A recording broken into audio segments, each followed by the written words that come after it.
તમને ત્યાંથી ઘરેથી નીકળો અને જો એક તિલક કરતા શરમ લાગતી હોય તેમ બીજું શું કરવાના એ મને કહેવાલો, બીજું કઈ થઈ જવાનું?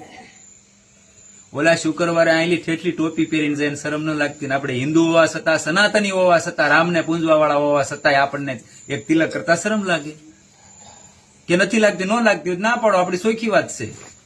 હાલો, તમે એમ કહો નથી શરમ લાગતી તો હું ક્યારેક કોઈને કપાળમાં ભાળતો ન, અને જે માણસ સત્સંગમાં આવતો હોય એનું કપાળ કોરું ને એ માણસનું મોઢું જોવાની સંતો ના પાડે. હું તમને પ્રમાણિકથી વાત કરી દઉં.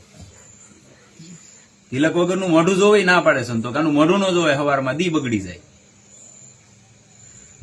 આપણે બક્સર વાલે મામાજી થઈ ગયા, મામા સરકાર જેને કહેવાતા, એના ગુરુ હતા ખાખી બાબા સરકાર બક્સરમાં. એમાં બરોબર જયદિયાલ ગોયંદકાનો મેં વાત કરેલી છે, કદાચ ખ્યાલ હોય તો. પત્ર આવ્યો બરોબર, જયદિયાલ ગોયંદકાએ પત્ર લખ્યો ખાખી બાબા સરકારને કે અંતિમ સમય હોય ત્યારે શું કરવું એમ.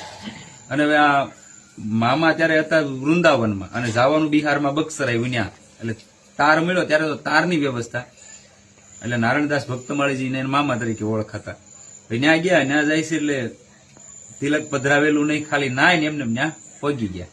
એટલે ગુરુદેવ ખાખી બાબા સરકારે કીધું કે કેમ તિલક બિલક કઈ પધરાવેલું નહીં? એ કે બસ તમે મને યાદ કર્યું, હું ટ્રેન પકડીને સીધો આવ્યો કે ખાતો ખાતો સીધો પાણી નથી પીધું કે હવે ગુરુ આજ્ઞા આવી હોય છે. એટલે કે એમને આવ્યો છું એટલે નાય સીધો અહીં આવ્યો. મને એમ છું ગુરુદેવ પાસે એમને જવું નથી. એ કે જા ગંગાજીમાં પડી જા. તિલક વગરનું મોઢું લઈને આવ્યો એટલે સીધા હાલવા મળ્યા. એની ગુરુ આજ્ઞા ફાઇનલ હતી, જે કઈ બરોબર છે હાલવા મળ્યા. હવે જે જગ્યાનો આશ્રમ છે ને ત્યાંથી એક વાહજાળ, 2 વાહજાળ નીચે ગંગાજી છે. એમાં ભાદરવા મહિનાની ગંગાજી સડેલી. અત્યારે કેટલું પાણી છે? પાણી હોય ને, જે વાહજાળ નીચી ગંગા, 2 વાહજાળ નીચી છે. હવે ત્યાં ભાદરવા મહિનાની સડેલી ગંગાજીનું પાણી તો ડબલ હોય. હાલ્યા ગયા, અડધી ગંગાજી સુધી વિયા ગયા, ઘૂંટણ સામું પાણી હતું. અને સ્વયં સીતાજી બાવડું પકડીને બહાર લાવ્યા હતા, ભાઈ આ પરીક્ષા હતી એમ. એના ગુરુદેવ એવા હતા. આપણને સામાન્ય, હું એમ નથી કેતો તમે મોટું દેખાય એવું કરો, પણ તમે સવારમાં જાગો, ભગવાનની થોડી ઘણી સેવા પૂજા કરો, ભલે કોરી રજનું કરો.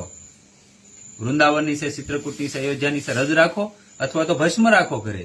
સામાન્ય તમે કોરું તિલક કરો, પણ તિલક કર્યા વગર ન નીકળી જાઓ. સંદન રાખો, તાણ તો નથી. અને આપણે ધર્મમાં આપણને શરમ હેન લાગવી જોઈએ, ન લાગવી જોઈએ.